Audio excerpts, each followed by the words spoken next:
Hello, welcome back. Well, for me, welcome back. There has been no disruption on your end, but this is the first case I'm recording post-surgery. I was wholly unprepared for the healing, but not in the way I was so prepared for it to hurt so bad. I was prepared to be miserable in pain, and it was never really like that. The pain was never terrible. I can't take pain medication because it makes me throw up, which, you can't do when you get your tonsils out. Otherwise, you will, ruin your entire life. So I couldn't take pain medication, so I was very nervous about the level of pain that I would be at. And it was never really that bad. The bad days I had are the days that are supposed to be bad. Day 3 is usually pretty bad because you are finally feeling the pain. Days 1 and 2, you're the day of the surgery, the day after the surgery, you still sort of have your adrenaline and the anesthesia going through your body. So you're not really fully feeling how bad it hurts. Day 3, I woke up at 6 in the morning and was just oh, this is what it feels like. So that hurt pretty bad. And then after that, it was pretty much the same level of pain. It wasn't ever awful until you get to days 9, 10, and 11 when the scabs are falling off. That hurts. And then obviously where the scab was hurts because you're healing. The scab had fallen off, but you still have new skin there or whatever.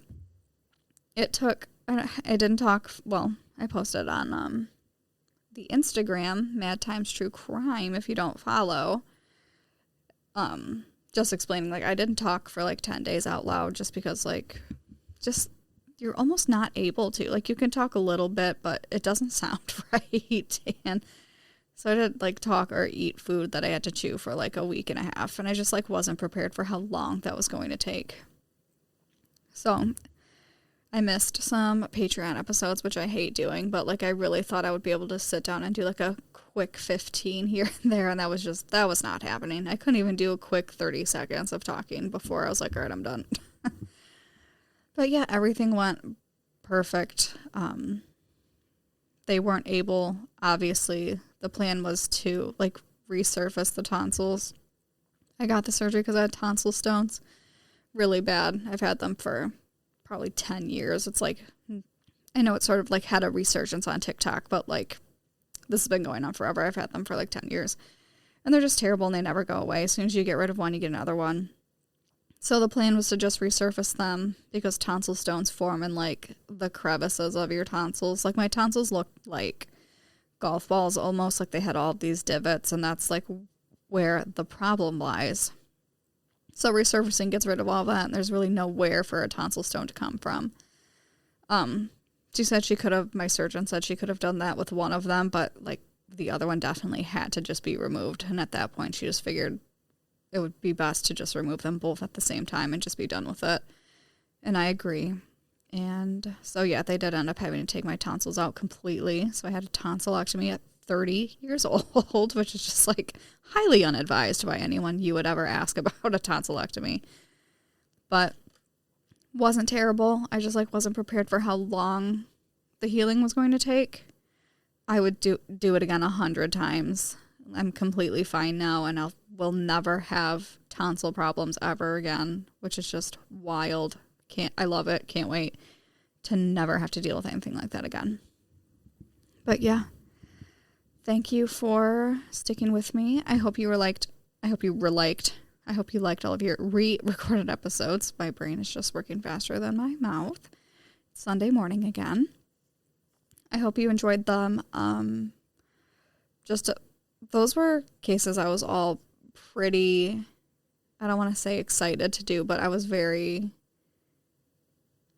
interested in them. I couldn't wait to really research them, and then I couldn't wait to record so that you could hear about them. The Tanya Harding case has been one I have wanted to do forever. And then BTK, obviously, is the first big, well-known serial killer I've done in a long time. It's just, that man is such a loser. I hate doing cases like that because that's what they want. They want the attention. But he probably has no idea I did it. So does he really know he got the attention? Perhaps not. So I hope you enjoyed those. Don't forget, the website is up and running, madisonshelby.com. I put a lot of time into uploading these transcripts, so they should read pretty close to exactly what I'm saying. The transcript also has the Spotify player right above it. If you're like at work or on a computer, you can listen to it right on the website, and then you can read the transcript at the same time. You can go along. I insert pictures from the case in the transcript so you can see what I'm reading about as I'm reading about it. Like when Nancy Kerrigan got hit in the knee, and I was talking about like this was all broadcast on the news. I had that screen grab right there. You could have saw it right at the same time. When I was talking about like Tanya Harding landing her first ever triple axel in competition, and you can like still watch it. I actually inserted the video right at that point. You could have paused the podcast and watched exactly what I was talking about. So I do put a lot of time into it. I don't just like copy and paste my notes into a blank blog post and just hit post. I do put a lot of work into it. If you don't want to read the transcript, but you still want to see because I only put 4 pictures on the Instagram. On the website, I put as many as I possibly can find that makes sense. Anything that I reference that like you could think about, like other people involved in the case, locations, things like that. It's all in there. If you're not really into like reading the transcript, you don't really want to be scrolling through all of that, I do put a gallery of all of the images that I used right at the top. So if you're just like, I kind of want to see more of this, but I don't really have the time to be going through and like looking at all of this shit, you can just go right from the top and scroll through the little gallery and see what was all going on. And that's my plug for the website. So check it out. Okay, so the case I'm doing today, you guys will already know because it will already be uploaded, but I'm not sure. I'm like 99% sure I'm going to make this 2 parts. The reason being, it's a longer researched case, page-wise. It's about 24 pages, which is where I would start to consider splitting a case. That's about like the shortest split I would do. So if I do split these, neither part is going to be very long. But usually that length of research gets me to like an hour, maybe a little past an hour, depending on how long, depending on how like the research shakes out. A lot of quotes and stuff don't take up that much space, or like 911 calls, they seem like they're pages long, but they don't take very long. So like this is the area where I would start to consider splitting a case. Like I said, for BTK, I would have split that one, but there was no good place to do it. This case had a very perfect split in the middle that I could take advantage of. So I think I might do that, just because other than that, they tend to be like just awkwardly long. And for my own benefit, this particular case, I'm like kind of proud of. It's very well researched, but it did take me upwards of 8 to 10 hours to research, just to like pull all these different sources and pull everything together.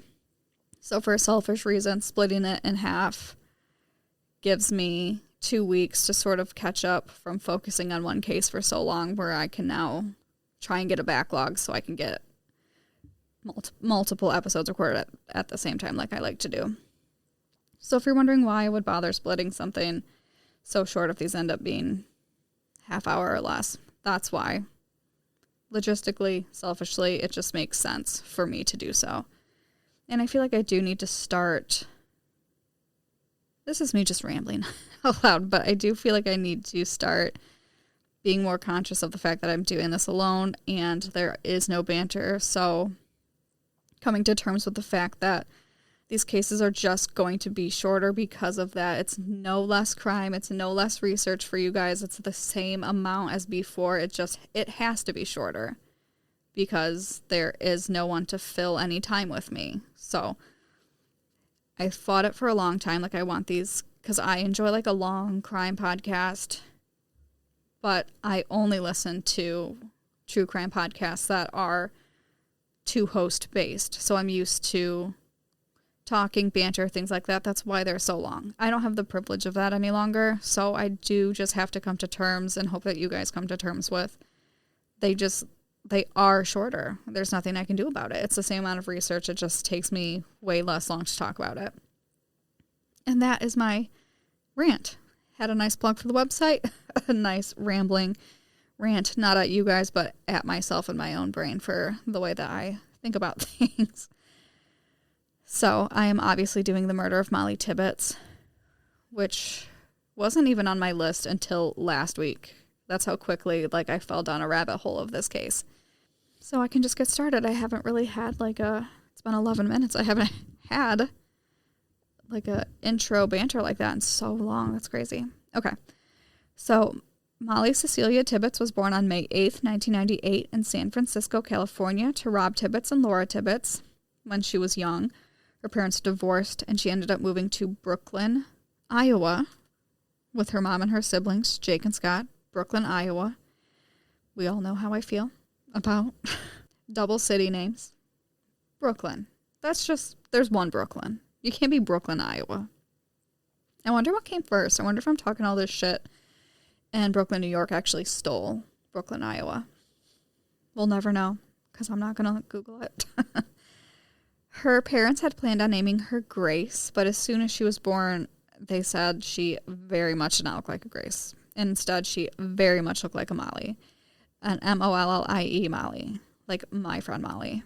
They joked that she started eating books from an early age instead of reading because her parents noticed balled up pieces of paper on the floor of her room and they thought they had mice. But when they were cleaning her room and doing her laundry, they realized she had just been gnawing on her books. Just balled up, chewed up pieces of paper because Mollie was eating her books. They also joked that she was dropped on her head as a baby. When they were outside, Mollie was on her dad's shoulders. They were looking at the giant redwood trees in California, I think. She was on her dad's shoulders. Her brother Jake was next to them, standing, because both of her brothers are younger than her. And her brother was standing next to them, and his head started to slip, and her dad had panicked and reached and tried to save Jake from falling, but in doing so, Mollie took a header off her dad's shoulders and fell on her head on the ground. So anytime she exhibited any odd behavior, they would all just sort of be like, well, you did fall on your head as a kid. Her dad would read Harry Potter to her and her siblings before bed, and he would act out all of the parts. Just a very fun, goofy type of family. We all know that family. It's just fun all the time. They're lovely, nice people. It's just great. They're that kind of family. Her kindergarten teacher said there wasn't a mean bone in her body. You couldn't help but just love her. When speaking of her in her younger years, this was her kindergarten teacher, one of her very first teachers. When she had moved to Iowa from California, she made new friends who say that it was her specialty to make anyone she talked with feel welcomed and wanted. It was her gift. She just had that personality where if she was talking to you, it truly felt like she cared about the things that you were saying. Her high school speech teacher also said Mollie just wanted to lift people up. She was also not afraid to offer constructive criticism to her peers to help them get better. She would often just reach out to classmates who were going through something just cold out of nowhere, just to make sure that they were still doing okay. He said that Mollie was destined to change lives. She also spoke out after the suicides of Anthony Bourdain and Kate Spade, because remember that happened in the same week, within 2 days of each other. It was a very shocking week in terms of you never know what someone's going through. Anthony Bourdain was, they're high profile, I don't want to say celebrities, but sort of. It was just very shell-shocking. Mollie's speech topics would often revolve around bullying and mental health, so she wrote on her Twitter, "Don't let the deaths of Kate Spade and Anthony Bourdain be another pair of celebrity suicides.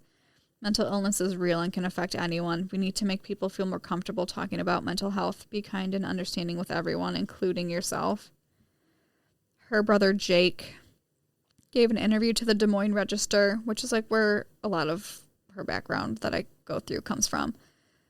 And just the way he talks about her, you can tell they were very, very close. It was a very close family.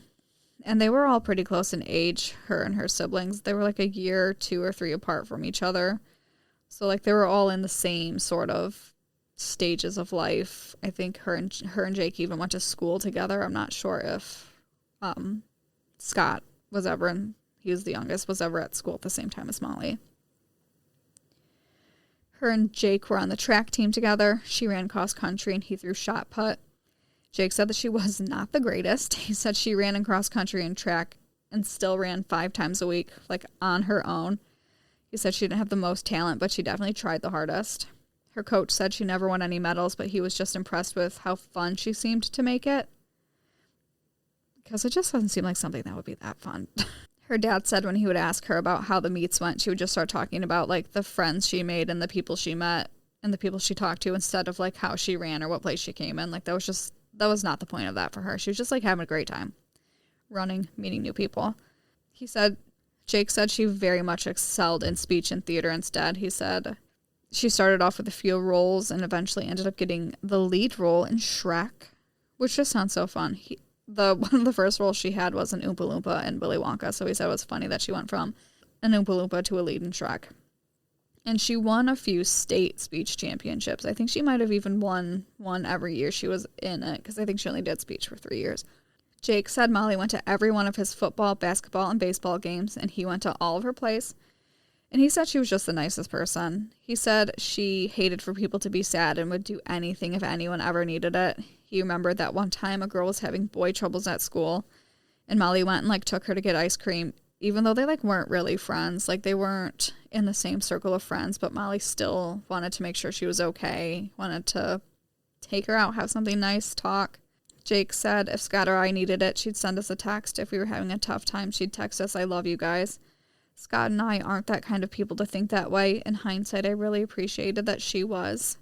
When Mollie's dad asked her and her siblings for permission to marry his now wife, Mollie was insanely excited. Her brothers couldn't actually make the wedding, so her dad asked Mollie to be his best man. She gave a well-prepared toast in which she called her father her best friend, leaving people laughing and crying. Mollie met her boyfriend, Dalton Jack, in high school. 2 first names. Every time, I don't know if it's just me and my friends, but any time someone has 2 first names, we feel the need to immediately say it out loud.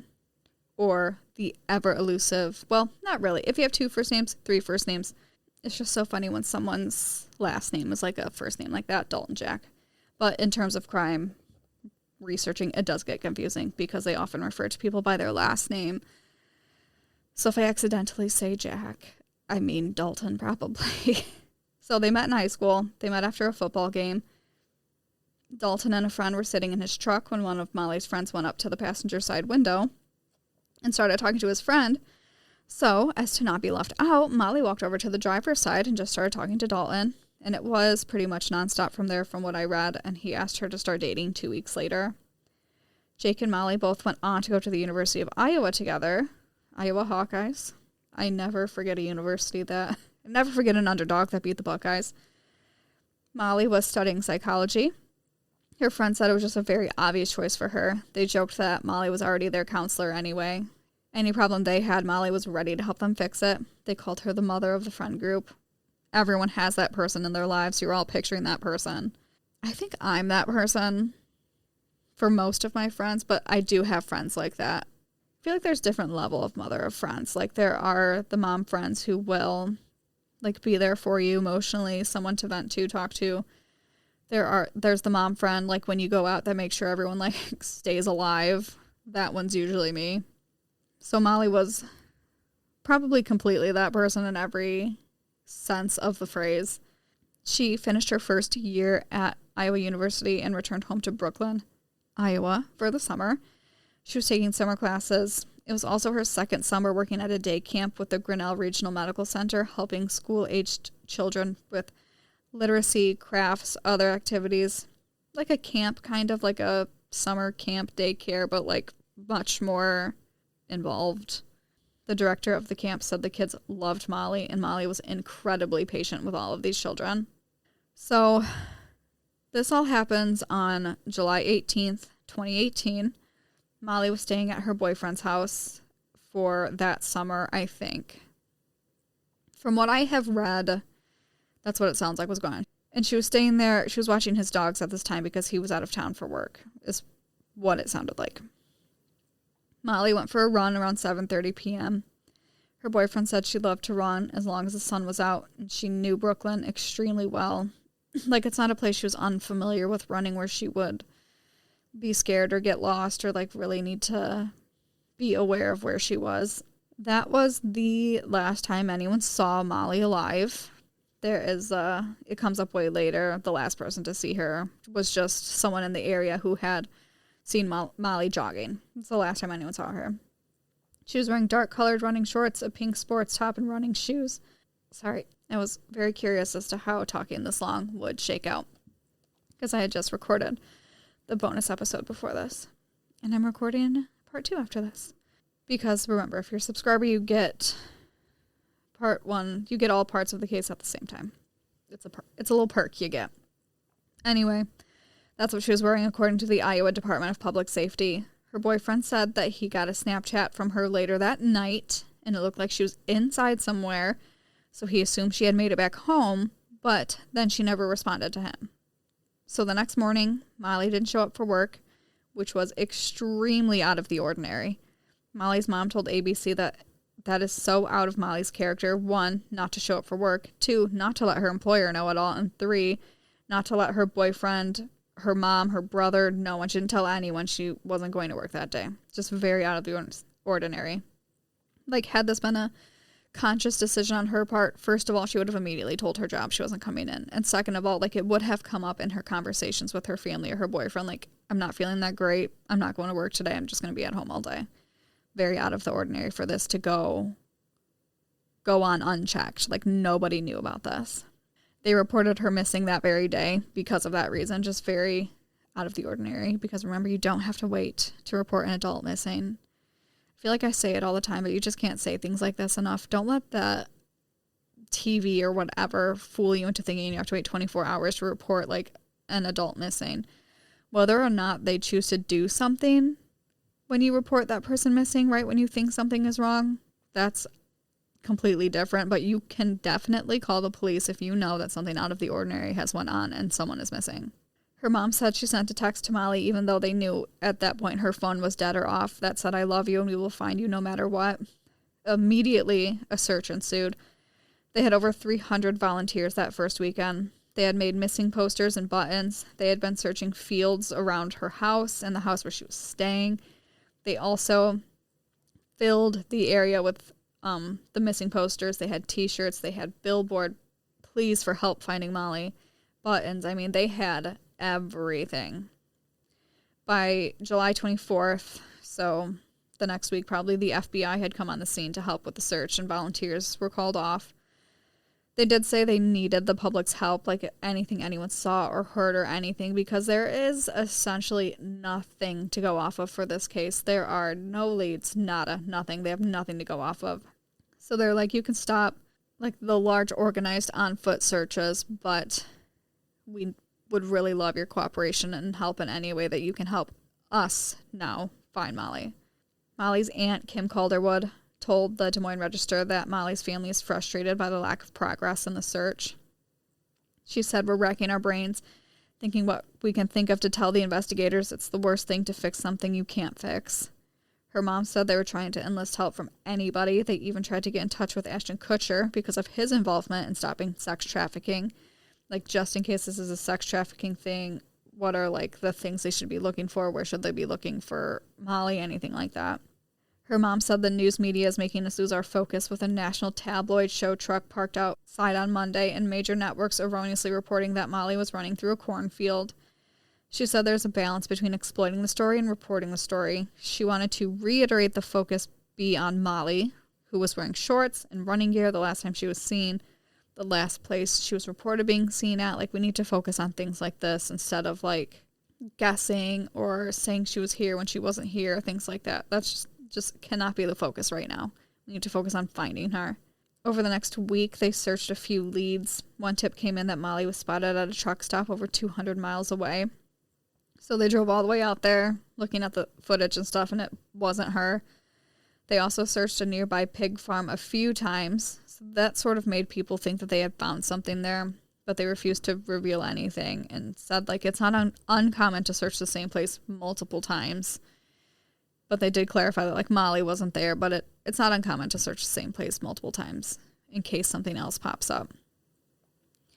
And I don't love the idea of searching a pig farm. The only thing I know about pig farms is from Hannibal. Is that the one with Gary Oldman? And he had, like, gotten eaten by those pigs, and he looks all weird. Like, that's the only thing I can think of. Like, they think Mollie had been eaten by pigs, which I don't know if that's what they were thinking at all. But when I read that, I was like, I don't care for that.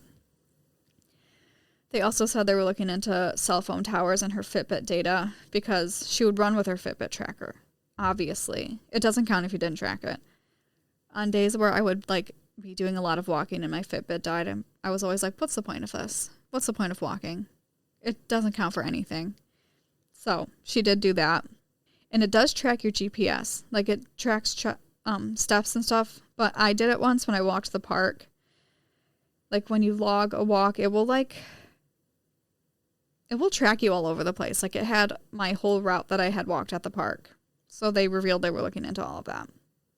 On August 2nd, Mollie's family gave a press conference where they said they believe Mollie is still alive and being held captive. They had a reward fund for her return set at over $170,000 at the time.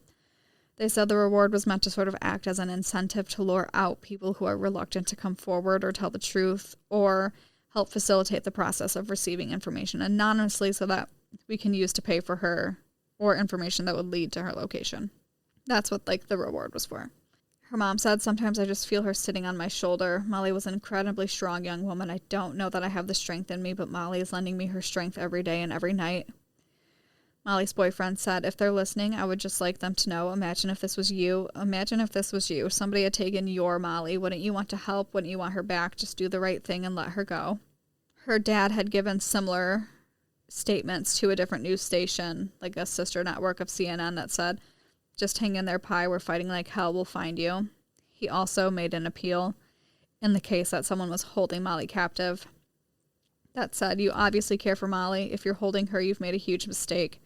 Don't compound it by dragging this out another minute. Let her go and turn yourself in. Face the consequences for the small act that you've done, but don't compound it. Basically being like, don't make this worse than it already is. On August 3rd, the authorities held their own press conference outside the Powashik County Sheriff's Office. Sorry, that was hard for me to say. They revealed essentially nothing at this press conference. Kevin Winker, Director of Investigative Operations for the Iowa Department of Public Safety, acknowledged how frustrating it is for the community and Mollie's loved ones. They said they feel withholding all details is the best way for the case to be solved. Because they're not revealing anything, but they're basically being like, yeah, we've been looking into a lot of things, but we feel like the only way to truly solve this case is to not reveal any information just in case. Which is a thing. We've seen it 100 times. They withhold certain information so that if they talk to someone they think did the crime, they could reveal information that hasn't been revealed yet, and then they would know. Kevin Winker had said, since I met with you on Tuesday, the investigative response has not slowed down. Investigators from the Powashik County Sheriff's Office, the DCI, and the FBI continue to complete leads that have come in, as well as evaluate and prioritize new leads being received each day. Unfortunately, we have not found Mollie, but it's not due to a lack of effort or a lack of resources. So they're basically saying, like, yeah, nothing is getting done, but it's not for lack of trying. When asked whether there were any suspects in the case, Winker replied, as far as suspects go, we're continuing to look at all possibilities. I cannot comment on if there are suspects or persons of interest. He also declined to say whether Mollie is believed to have returned home safely from a jog that evening because of, remember, her boyfriend said he had gotten that Snapchat. So, like, they're still trying to figure that out. They declined to say anything about that. Her mom said in an article in the Des Moines Register, a DCI agent told us she had been in this 23 years, and this is the only case where there was nothing to go on. There is, like, they have no organic leads. Like, yes, they have leads and tips coming in every day, but usually there's somewhere to start. They had been fighting with their boyfriend. They had been fighting with a friend, something like that. There is nothing of the sort going on here. They are going into this completely blind. By August 7th, they were still searching for Mollie, and the reward fund had surpassed $300,000 at this point. August 13th, with still seemingly no idea what happened to Mollie, authorities actually created a government website with, like, an interactive map of the town where she went missing from, information, and a form to submit tips, findingmollie.iowa.gov. It's obviously inactive now, so I wasn't able to see the setup or what all they had on there, but it was like an actual government website. This is how little they have to go off of. On August 15th, and what would really be their last big push for information, the authorities revealed they were looking into 5 specific locations: her boyfriend's house, a truck stop, a car wash, and 2 different farms around 5 miles away from her home. If you're wondering why they chose to reveal information now after withholding everything, they were hoping that doing this would make people think specifically about those places, and it might jog their memory about specific things. You know what I'm saying? Like, truck stop, someone would be like, I did sort of see something weird at that truck stop, actually, that they wouldn't be thinking of before, just because there is so many places to search. I'm becoming out of breath, and my throat hurts a little bit, but I can do it. Don't worry. On August 20th, the day before Mollie's body was found, her family gave, in retrospect, knowing that Mollie's body was found the next day, a truly heartbreaking interview about what they would do when Mollie came home. They never gave up hope that Mollie was alive, by the way. Like some cases we do, parents or people involved will sort of give up hope. Like, well, it's been like a month. There's like no way she's still alive. They never did that. They were very prepared for Mollie to come home to them alive. Her brother, I said her brothers were younger than her. That's not true. Jake is older than her. I'm sorry, that was wrong. So her brother Jake said that we would like to joke. So her brother Jake said we like to joke that she'll be grounded for life when she gets home. More seriously, he said that Mollie is going to be extremely overwhelmed when she returns by the number of people who want to hug her and tell her that they love her. In her friends' group chat, she had a lot to catch up on, her friends say, and the children at her day camp keep asking about her, wondering when she's going to be back.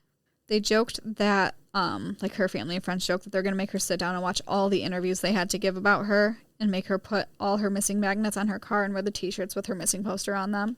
Just like very haha funny, like, don't you ever do this to us again. And as a punishment, you're going to have to wear all of this missing merch that we had made. Jake was confident his sister could fight her way out of any situation and said it wasn't a question of if Mollie came home, but when she finally made it home. Meanwhile, while this is going on, the police recently received a breakthrough tip. Someone in the area had submitted their security camera footage from that night. I'm not sure if they immediately did this and it took this long to look at it, or like why, or if they just submitted it and why it took so long for them to do so. Either way, I have no idea, but they have this footage and they're combing through it. After a few hours, they finally see Mollie running on the footage. They then notice a black Chevy Malibu following her pretty closely. They see that same car go back and forth on the camera a few times and then continue to follow Mollie. And I don't know if it's on camera, but he starts to follow her on foot. So they were able to link the car to 24-year-old Christian Bahena Rivera, who his last name is Bahena Rivera. 2 separate, they're not like hyphenated, they're 2 separate names for the sake of just keeping things short and concise. I only refer to him as Rivera from here on out, but he is often referred to as Bahena Rivera. Now, if you think this case sounds familiar, you think Mollie Tibbetts sounds familiar, but you have no idea why you would have heard about this, Rivera was an undocumented immigrant. He had come to the United States when he was 17, illegally moved around before landing in the Brooklyn, Iowa area, working at Yarby Farms, working under the name John Budd. This was during a big election year, 2018. This is before the 2020 election. This was very publicized. The death of Mollie Tibbetts and the fact that it was an undocumented immigrant who had done it was very, very publicized. This comes up later, but if you think you have heard of this is probably why. Yarby Farms, where Rivera had worked for 4 years, released a statement saying this individual has worked at our farm for 4 years, was vetted through the government's E-Verify system, and was an employee in good standing. On Monday, the authorities visited our farm and talked to our employees. We have cooperated fully with their investigation. However, that turned out to be a lie. They did not use the government's E-Verify system. They weren't even signed up to access that system, so they did not vet anything. So somehow they traced this car to him. I'm not sure whether it was his real name, fake name, whatever, because he's like working under a fake name. So I'm not sure if he was going by a fake name. According to his affidavit, he was brought in and questioned on the 20th, the day before Mollie's body was found, where he confessed to murdering Mollie Tibbetts and then led authorities to her body the next day on August 21st. So according to his affidavit, this is what happened. He said he saw Mollie running, parked his car, got out, and started running next to her. Mollie got out her phone and told him to stop following her or she was going to call the police. He then claims he blacked out, which was something that happened when he gets very angry. He doesn't remember anything until he got to an intersection as he was driving his car. So he comes to at this intersection, like he had been driving while blacked out. He then drives to a driveway in a cornfield and sees a piece of a headphone or earbud in his lap. This is when he realizes that he put Mollie Tibbetts in his trunk.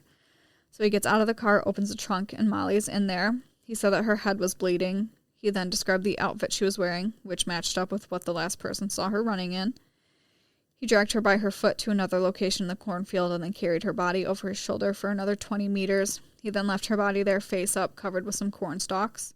On August 21st, he led them to where he left the body, and based on her clothing, authorities were able to determine the body was in fact Mollie Tibbetts.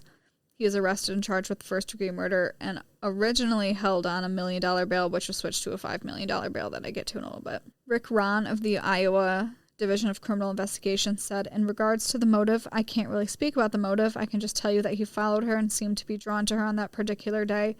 For whatever reason, he chose to abduct her. Mollie's family released a statement the next day thanking their supporters and asking for privacy. She said, our hearts are broken.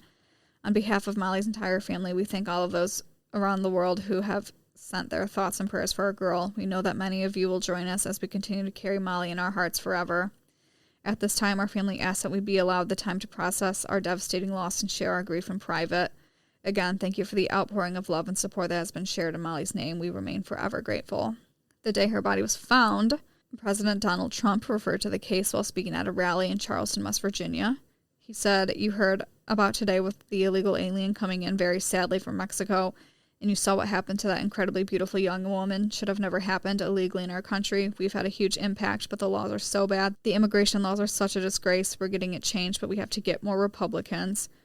Iowa Governor Kim Reynolds made a similar statement. Thousands of Iowans searched and prayed for Mollie's safe return.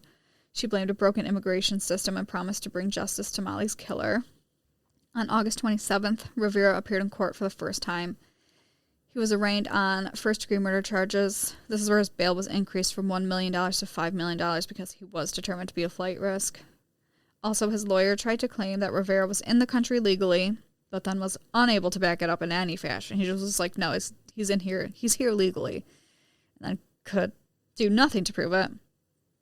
And then he withdrew from the case a few days later, actually. On August 24th, Rivera hired wife and husband attorneys Chad and Jennifer Freeze. Chad had worked in criminal law for 25 years, mainly as a criminal defense lawyer, and Jennifer had worked in criminal law for about 10 years. Jennifer said they had never worked on a case together before. They worked for different firms. But they felt it would be best to have two people working such a high-profile case. They withdrew all the previous stuff the old lawyer did and waived the right to a preliminary hearing for Rivera. On September 19th, Rivera pled not guilty and waived his right to a speedy trial. So his trial was set to begin on August 16th, 2019. So the next year. Also, you waive your right to a speedy trial because if you don't, the judge will schedule a trial within a certain amount of days.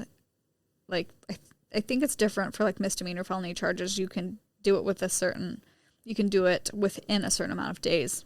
And that amount of days are usually just not enough time for your lawyers to prepare an adequate defense, especially in something this large. The defense usually wants as much time as it can get. The state has all of the evidence, access to witnesses and resources to try the case in a very short time frame. They can throw some shit together and make it stick in a short amount of time.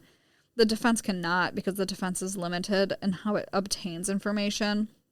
So they essentially need all the time they can get. So he waives his right to a speedy trial. So it's supposed to begin August 16th, 2019. March 4th, 2019, Rivera's lawyers filed a motion to have the case tried outside of Poweshat County to allow for more minority representation in the jury pool. How do I say this lightly? This is a moment in time, moment in history, this 2018-2019 election year. Build the wall, the border, immigrants at the border bullshit, where you probably do not want an all-white jury. deciding the fate of your Mexican client who had come into this country illegally. It's just not something you want. So they're asking for it to be moved to allow for more minority representation. And probably because it's like way too close to home there. They were probably going to ask to move it to get a fair trial anyway. So that was March 4th. In August of 2019, Judge Yates agreed to push back an evidence suppression hearing that was supposed to take place on August 23rd. They agreed to push it to October 22nd and 23rd. So this is, remember, Mollie died July 2018. They're pushing things to October 2019, over a year later. That's where a judge will decide whether or not Rivera's rights were violated and therefore whether some evidence should be thrown out before they present the case. And the reason they are doing this is they listened to Rivera's initial police interview. They had gotten a defense expert to look into his initial interview, confession, all of that, and they got back like a 185-page report about his confession, interview, interrogation, things like that they had to look through. Basically all coming to the conclusion that the way in which they got Rivera's confession and his arrest were not correct. It was not right. It shouldn't have happened, and you shouldn't be able to do that. So they initially filed this request back in March of 2019, where they argued that Rivera was not told about his right to an attorney or his right to decline to cooperate until hours into his 12-hour-long interview with law enforcement. So they had been questioning him for hours before they were like, you can have a lawyer here and you don't have to talk to us. It took them hours to do that, which would really make any confession he made involuntary because he didn't know he didn't have to do it. And remember, he's not from here. So the August filing emphasized these points more, saying that he should have been put in contact with the Mexican consulate early on during the interview process due to being a Mexican national, they say, and that when his Miranda rights were read several hours into the interview, they were not read in their entirety, and that Rivera was just extremely unfamiliar with the U.S. criminal justice system. If they are doing this, things have to be, you have to really lay it out, because you can't just assume they understand. If someone read me my Miranda rights a little long, I still get the gist of the Miranda rights. This man does not, which in their defense, they really did not read him his Miranda rights. They did it in a half-assed sort of way. So this is how his Miranda rights went. So the officer was like, what happened? Because you're an intelligent person. Okay, I'm going to read you your rights. Okay. This is according to a transcript, and this is a bilingual police officer doing this. He said, She said, all these rights that remaining quiet. If you don't want to talk to me, you don't have to do it. Do you understand? He said, yes. Or he says, instead of yes. But I feel like that doesn't pick up well on a microphone or translate well reading like this. I'm just going to say yes. She said, you have the right to an attorney. If you can't pay for one will be appointed by the state. He said, The officer said, free of charge. Do you understand what I just told you? Basically, you can get a lawyer for free. He said, She said, once I have told you this, do you still want to talk to me? And he said, yes, according to the defense team's motion. As we all know, if the interview is to be used in court, usually the Miranda rights are read as they have the right to remain silent. Anything they say can and will be used against them in court, and that they have the right to a present attorney, whether court appointed or not, prior to questioning. So it's really, not only did they read it very chopped up and just not like that, it's really, really missing the part of you don't have to talk to me, because if you do, we're going to use anything you say against you in court. It's missing that part completely. So it's you don't have to talk to me if you don't want to. But they're not telling him that if he does, they're going to use all of that in court against him. They also argue that if he were able to speak to the Mexican consulate, he probably would have been advised to not say anything at all. They also cited an international treaty that says officials are under the obligation to inform a foreign national without delay of the right of a consular notification and communication attaches whenever a foreigner is arrested or committed to prison or to custody pending trial or is detained in any other manner. So they should have immediately contacted the Mexican consulate or given him the option to. They also touched on the actual interview a bit, saying that he was isolated, kept for hours, and they used coercive techniques to get him to make any type of confession. They kept telling him, we know you did it, so why don't you just tell us you did it? Things like that. We've seen it before. In November of 2019, they finally have the hearing about the motion to suppress evidence. So the defense expert, Brian Leslie, who was a consultant with expertise in interrogation techniques, said he reviewed video of the 11-hour interrogation. He said that Rivera did not confess to the murder until after 4 a.m., and he had been falling in and out of sleep for a while before that. Rivera had been awake for nearly 24 hours at that point because he had worked at the farm and then was immediately brought in for questioning. So he's been awake for 24 hours, which we know makes him very vulnerable under police questioning. The majority of coerced confessions we see are how after hours and hours of questioning, it's usually late in the night. We've seen it 100 times. Not literally 100, I'm being dramatic, but we have seen this. 2 of Rivera's relatives testified Thursday that they were denied access to him when he was being questioned.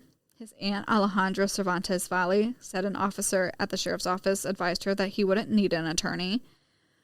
The prosecution basically argued that he voluntarily talked to police and he led them right to her body, and DNA evidence proves that it was Mollie's body in the trunk of his car. So, why are we even doing any of this?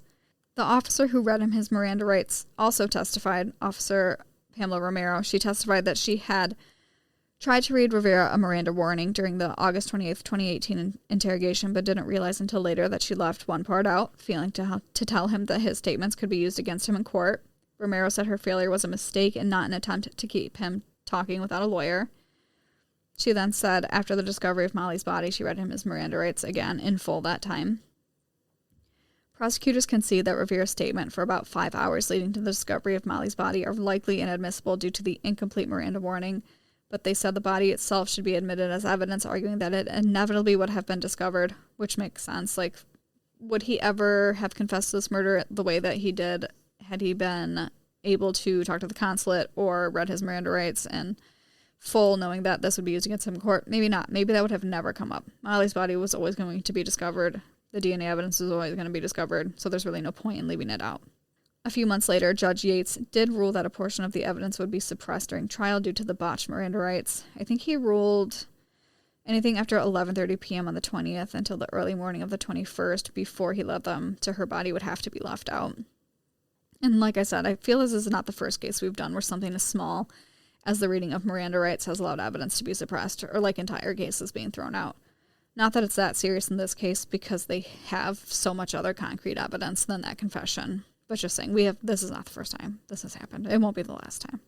And then this trial gets pushed back and back. First, from just normal stuff, cases are always pushed back. They never start on time. And then, obviously, the timing of this, COVID hits. So when I'm going through these next couple of timeline things, and you hear the years and you're thinking you're very lost, you're not, you're hearing it correctly. It just was pushed back that much. So in June of 2020, both the prosecution and defense filed a motion to push back the trial because of COVID and a backlog of cases. And the motion was approved, and the trial was moved to January 2021 and was moved to a different county. And then in December of 2020, Judge Yates pushed the trial back again until May of 2021. And remember, Mollie was murdered and he was caught and arrested in 2018. So this is 4 years and nothing has even been accomplished with the trial. And that's where I'm going to stop part 1. That was way longer than I thought. I'm so sorry. I told you this was not going to be this long. But that's why I got to split it in half. So when I come back, or next week, or if you are a subscriber and you're listening to the next episode now, I'm picking right up at the May 2021 trial. And I will go through that and then the fallout and everything that happens after the trial. So thank you for sticking with me. Thank you for enjoying the pre-recorded episodes before my surgery. I'm very happy to be back. And I will see you next week for the conclusion of Mollie Tibbetts. If you are a subscriber on Apple or a Patreon subscriber, you can listen to part 2 right now. And I hope you have a great weekend. Rest of your weekend. I guess it's only Wednesday. I'm getting very ahead of myself here. All right, don't forget to follow on Instagram for updates. Don't forget to go to the website and read the transcript and see the pictures of this case. I'll obviously only have part 1 up on the website. I can't put part 2 up until it loads next week for everyone because of the Spotify player. But head to the website to look at pictures if you're curious as to anything. That was very non-specific, but I don't know how else to word it. If you're interested in what things look like, head to the website. And I will see you next week. Bye.